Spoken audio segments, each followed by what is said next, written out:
So we start straight away with the chanting, and then of course we'll have the meditations, and then continue our discussion on the 6 perfections, 6 paramitas. Today we're talking about the giving of the Dharma. We'll finish off a little bit of the giving of protection from fear, and then where we'll do talk about the giving of the Dharma. And also maybe I can answer some questions as well. Okie dokie. Namo Tassa Bhagavato ArahatoSammaSambuddhassa. Namo Tassa Bhagavato ArahatoSammaSambuddhassa. Namo Tassa Bhagavato ArahatoSammaSambuddhassa. Buddham saranam gacchami, Dhammam saranam gacchami, Sangham saranam gacchami, Dutayambi Buddham saranam gacchami, Dutayambi Dhammam saranam gacchami, Dutayambi Sangham saranam gacchami, Tatayambi Buddham saranam gacchami, Tatayambi Dhammam saranam gacchami, Tatayambi Sangham saranam gacchami. Namo Buddhaya, Namo Dharmaya, Namo Sanghaya, Namo Buddhaya, Namo Dharmaya, Namo Sanghaya, Namo Buddhaya, Namo Dharmaya, Namo Sanghaya. I take refuge until I am enlightened in the Buddha, the Dharma, and the Sangha. Through the positive potential I create by practicing the 6 paramitas, may I soon attain enlightenment in order to benefit all sentient beings. I take refuge until I am enlightened in the Buddha, the Dharma, and the Sangha. Through the positive potential I create by practicing the 6 paramitas, may I soon attain enlightenment in order to benefit all sentient beings. I take refuge until I am enlightened in the Buddha, the Dharma, and the Sangha. Through the positive potential I create by practicing the 6 paramitas, may I soon attain enlightenment in order to benefit all sentient beings.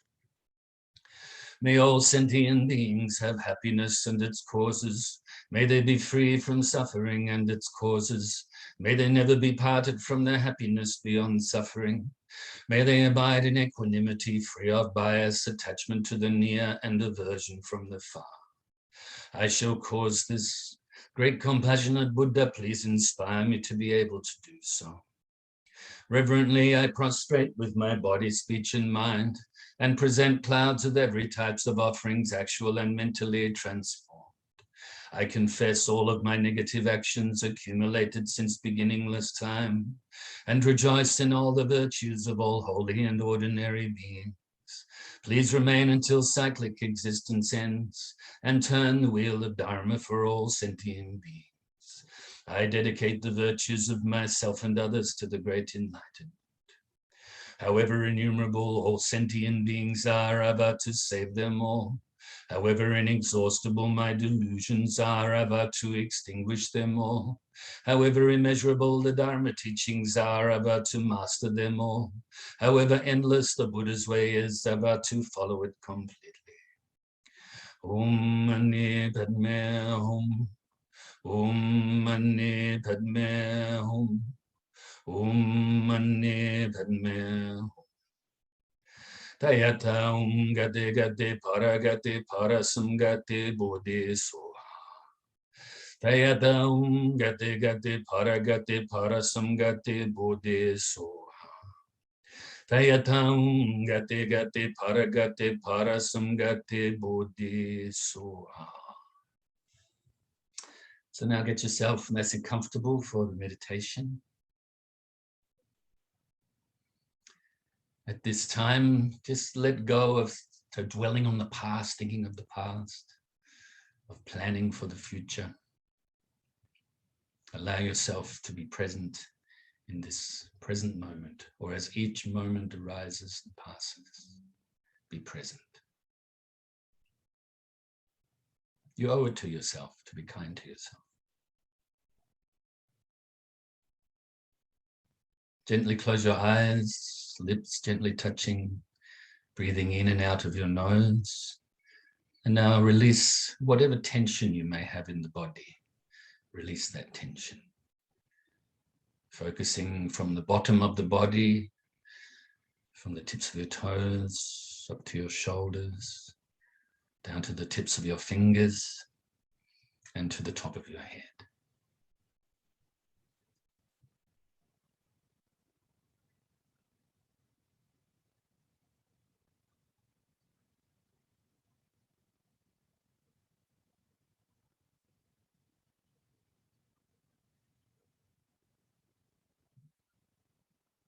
And after you've gone through all the parts of the body and released the tension, just check it again, check the body again, scan it, just to see if there's any leftover tension that you can release. And when you're ready, bring your attention or focus now to your breath. Breathing in, breathing out. Breathing in your nose, all the way into your lungs, and then breathing out your nose again. If you get distracted, if thoughts arise or emotions, feelings, don't cling to them, don't grasp at them. Don't try to force them away either, or deny them.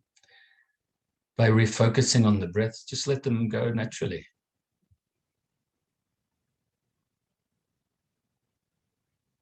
Don't try too hard or too little.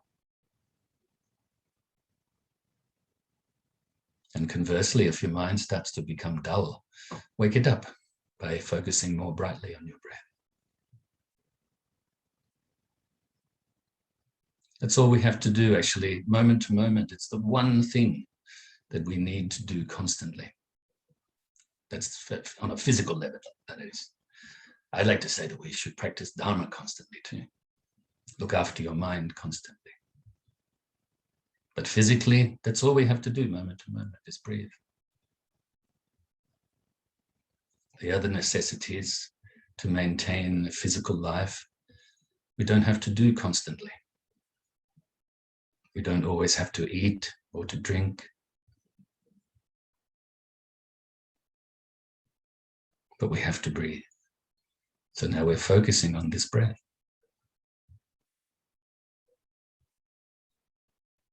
And we'll practice like this in silence for a few minutes.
Okay, so now we can be very happy with ourselves for engaging in the practice.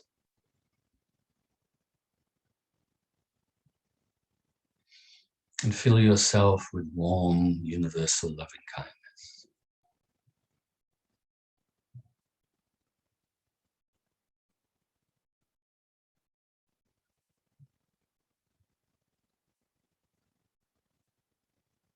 So much so that it now overflows outwards, radiating outwards initially to your loved ones and friends, filling them with universal loving kindness as well.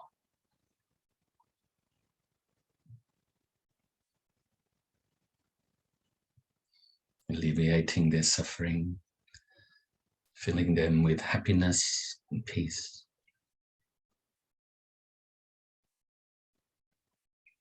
Now also do likewise towards strangers.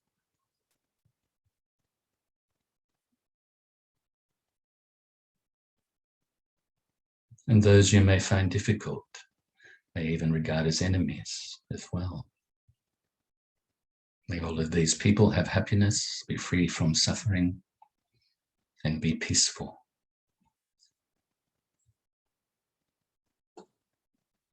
Irradiate further and further gradually to now include all of those living beings around your area.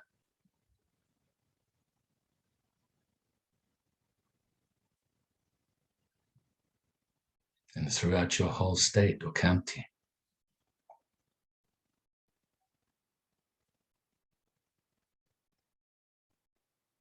And other states and counties throughout your whole country.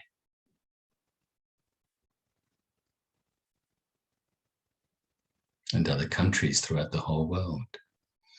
Initially, those countries you're familiar with, those you have an affinity towards, as well as those you don't know at all. Maybe never think about them at all. And even those countries that, for whatever reason, you may have an aversion towards. May all of these people and other living beings within these countries throughout the whole world be peaceful, be happy, free from suffering.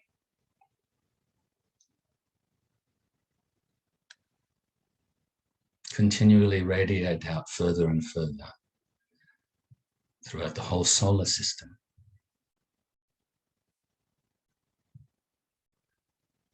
Throughout the whole galaxy.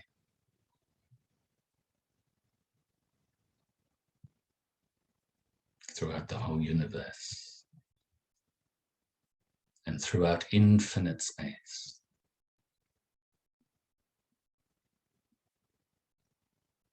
Once again, pleased with yourself, be present here and now to recite the dedication prayer. Due to this merit, may I soon attain the enlightened state of the Buddha, so that I may be able to liberate all sentient beings from their suffering. May the precious bodhicitta, not yet born, arise and grow. May that born have no decline, but increase forevermore. And may the precious view of shunyata, not yet born, arise and grow. May that born have no decline, but increase forevermore. Okay, so like I said, we'll continue our discussion. Just finish up with a few points related to the giving of protection from fear that I didn't quite elaborate on last week.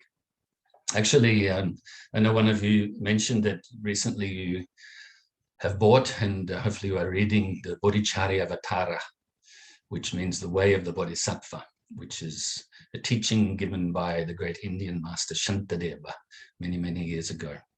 Of course, those who attended the physical face-to-face Dharma classes some years ago, you'll remember that we gave teachings from this scripture, this book. And so when I was writing my notes of different points to speak about related to these different aspects of generosity, I thought about this book and thought about a few different points, a few different things I'd like to mention to you that are also the giving of ourselves, and giving the protection from fear. So they are, where are they now? So help others in difficulty. I was thinking about Shantadeva's teaching, especially in the chapter on aspiration. Okay, so we aspire to benefit others.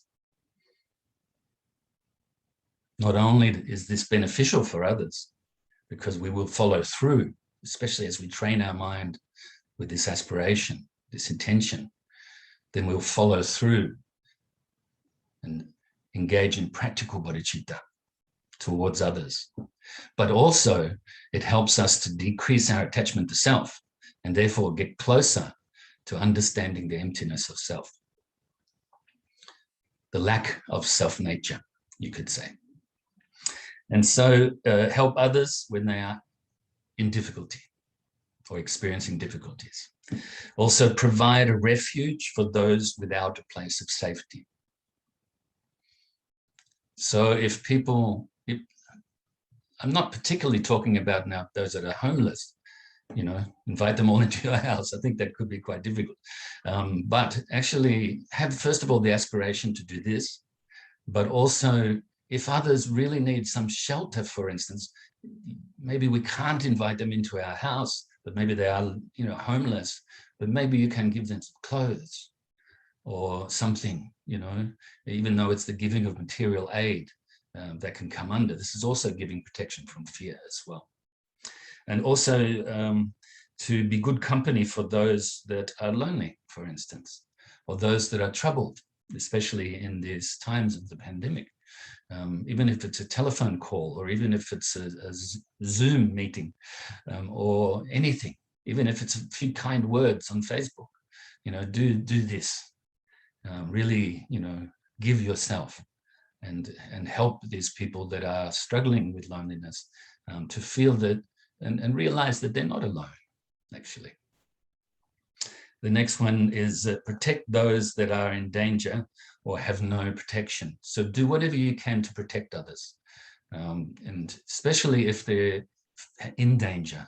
And this could be in giving them some good advice to stay free from danger, to look after themselves more and so forth. It also could be the giving of material aid again, the giving of the Dharma. Of course, we're talking about three aspects of each of these perfections at the moment: the generosity, paramita, or perfection. But actually, they're all interrelated, aren't they? It's not as if we go, oh, I'll give some material aid now, and you're excluding the other two, giving Dharma and giving protection from fear. Actually, they're all interrelated. Then also, I didn't mention last week, giving of forgiveness. This is also very important to know, that if others have brought some harm to us or something like that, then we forgive them. Not only is this putting down, like I said, I like to call them a mental baggage, putting down, letting go of our sort of regrets and guilt and so forth, but also this will help them to be free from fears, fearing that maybe you are going to pay them back or something like that. But also they're also carrying this mental baggage around, so they can free their minds from this. Okay, and also you forgive yourself. We're not perfect. We're going to make mistakes in life, hopefully less and less and less. But right now, maybe there's certain things that we're carrying with us that we need to forgive ourselves. Forgive ourselves, for those things that maybe we did that we shouldn't have done in the past. Forgive ourselves for those things that maybe we feel we should have done, but we didn't. And just forgive ourselves wholeheartedly. It's very important to note these things. Okay, so I encourage you to have a look at last week's video as well, and then put it together with that to get a sort of whole view of the giving of protection from fear. Okay, so the giving of the Dharma. Now, I first must mention that it's the Dharma is really rare, in this very, you could call, decadent age. a very materialistic age that we live in.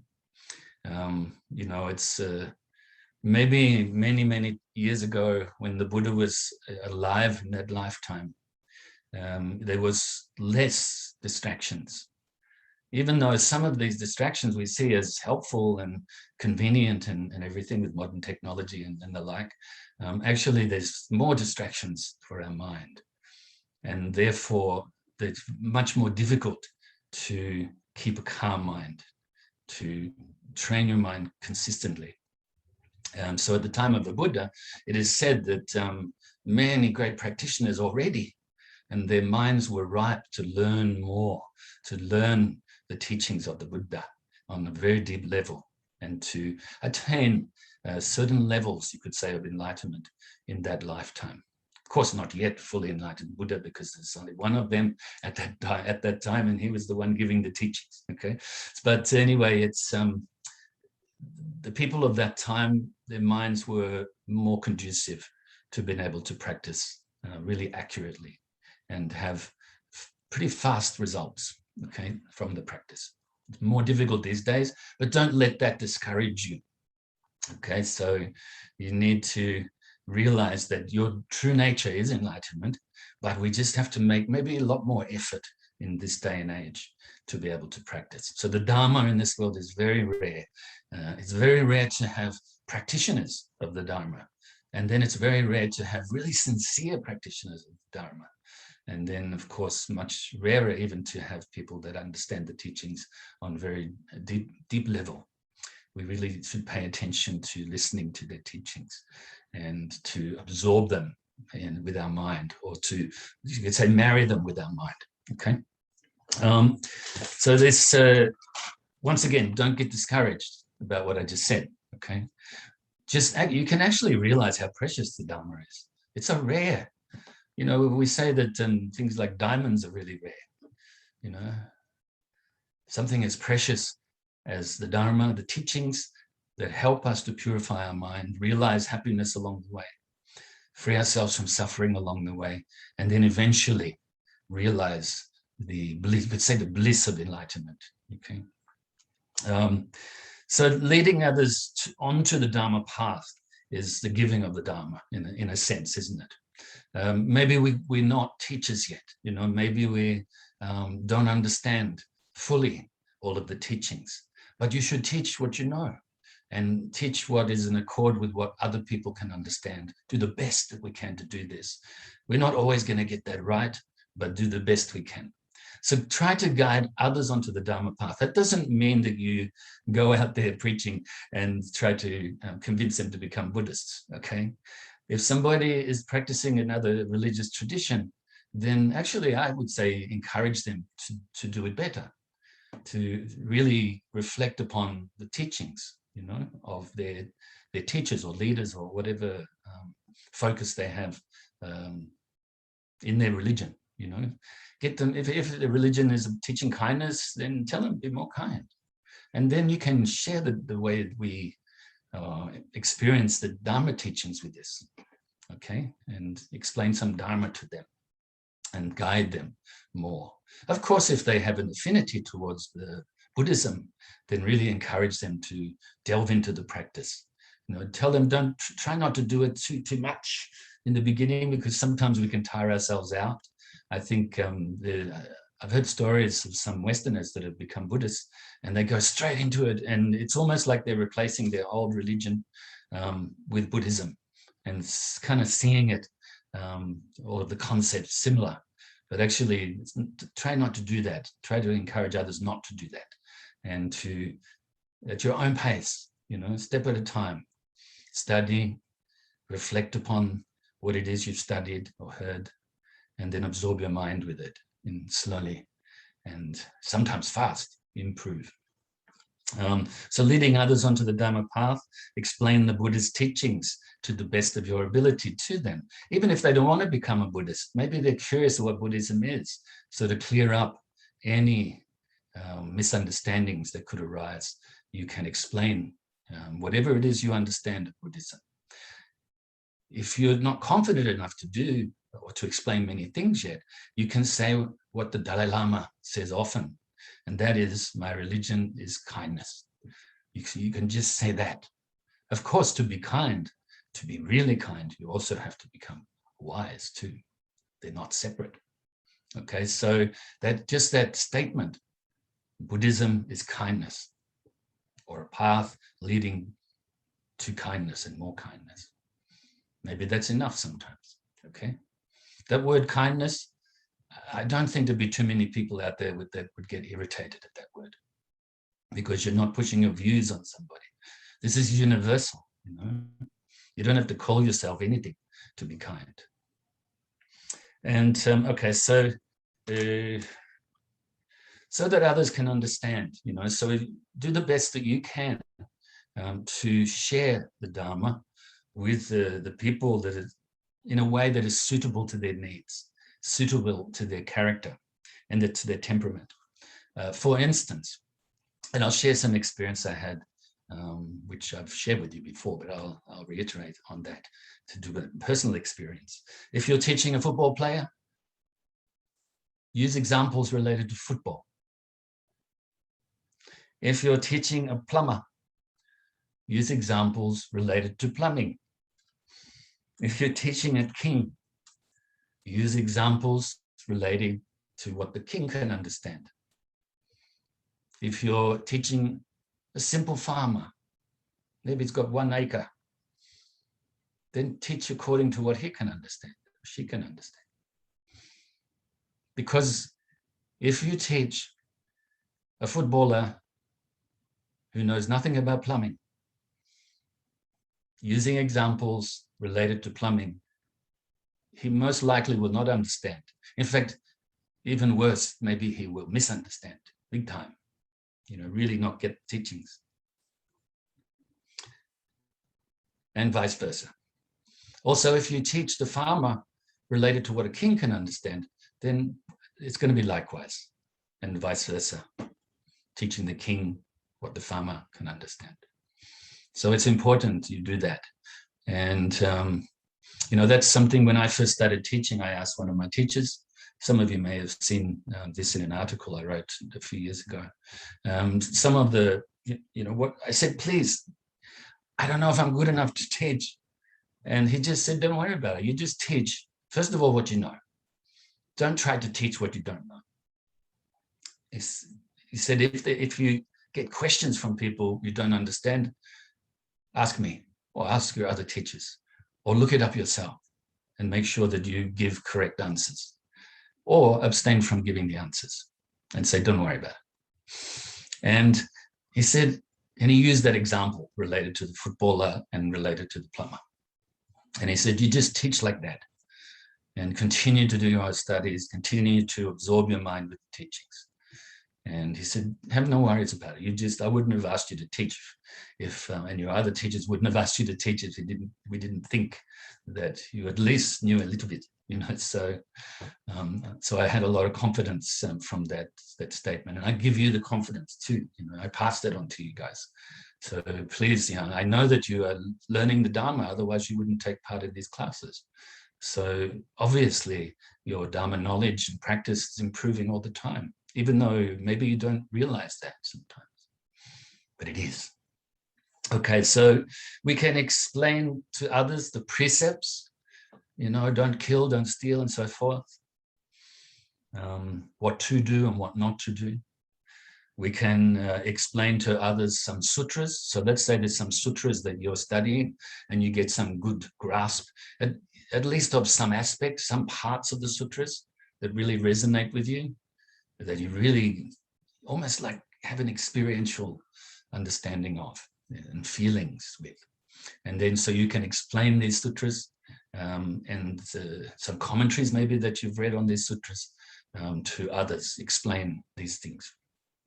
Explain from the Abhidhamma if you're inclined to study the Abhidhamma or utilize the Abhidhamma methods to develop a true understanding of the nature of reality, of impermanence, of the suffering nature of samsara, of the no-self teachings, even if we only understand them from a conceptual point of view at the moment.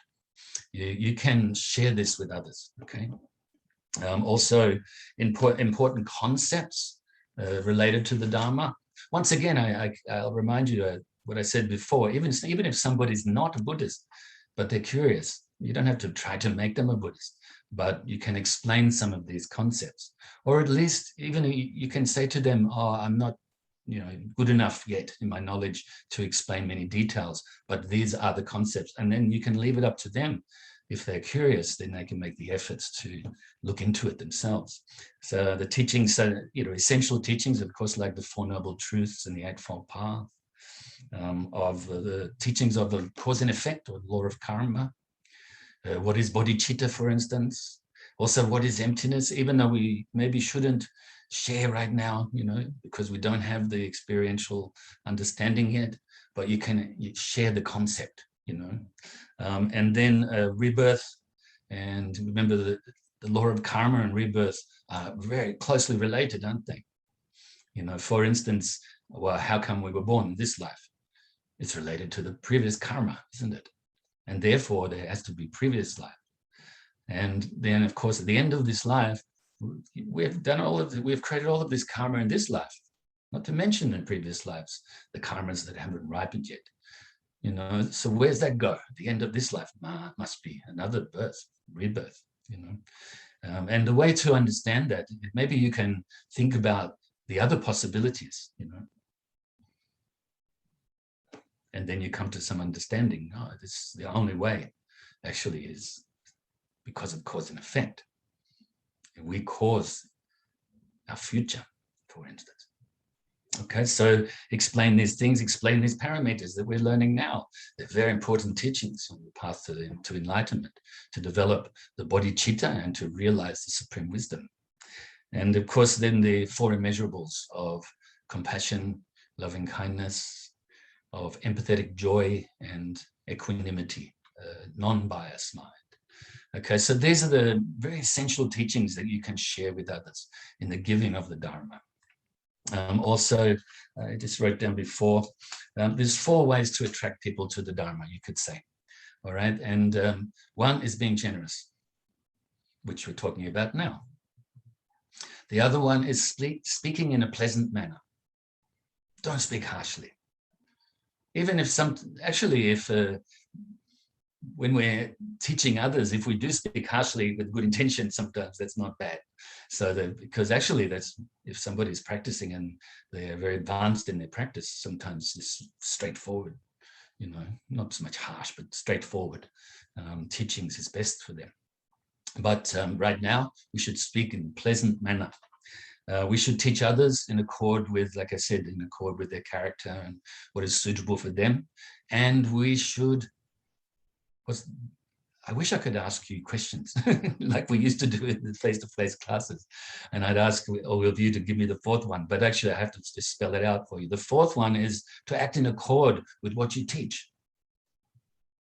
Practice what you preach. So if you're teaching somebody, to be more kind, for instance, you have to be kind. There's no other way around it. How can you teach others to be kind if you're not kind? So be generous, speak in a pleasant manner, or teach what others need and what they can understand, and actually practice what it is you teach, what it is you share. Very important 4 points. So the next one is leading by example, which is what I just mentioned. That's what we have to do all the time. Even if others sort of rebel against what it is we're sharing with them, or what we believe in, we still should lead by example. I'll give you an example that's simple to do with the pandemic now. We should wear masks. It's scientifically proven that it helps to stop the spread. I mean, it's really, really simple. And so even if others around us are not wearing masks, we should wear them. Doesn't mean you have to, when you're 100 meters away from people, that you need to wear one, down the beach or in the park by yourself and no one else around, but I still do, by the way, because I think if somebody sees me, maybe that's going to be a good influence for them. But, at least when you're around others, wear this way you're leading by example. I've heard some people who are really against them say the opposite. When people wear masks, it's like you're the followers. Actually, it's the opposite of that. It's you're leading when you're doing the right thing. Okay, that's just a simple example related to here and now. But that's with everything. Okay, if you want others to be kind to you, you have to be kind, for instance. Then, of course, how long have we got? 1 minute, 40 seconds. Of course, in these difficult times, sometimes we need to practice in solitude, so we share the Dharma with us when we can, but sometimes we really need maybe live in a cave. No, I'm teasing.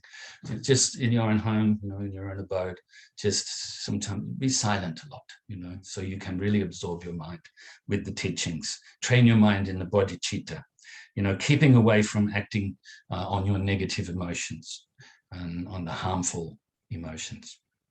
It's difficult to practice the gift of the Dharma, of giving of the Dharma. It's difficult nowadays, but we should do it anyway.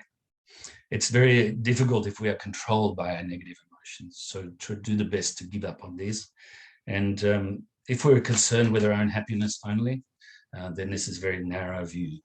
Okay, so be concerned with the happiness of all beings as much as we can. So I rejoice in your goodness. Probably 20 seconds to go, and I'll see you next week, next class. Try to be happy as much as you can. Let go of the sufferings. Help others to do likewise. Practice well.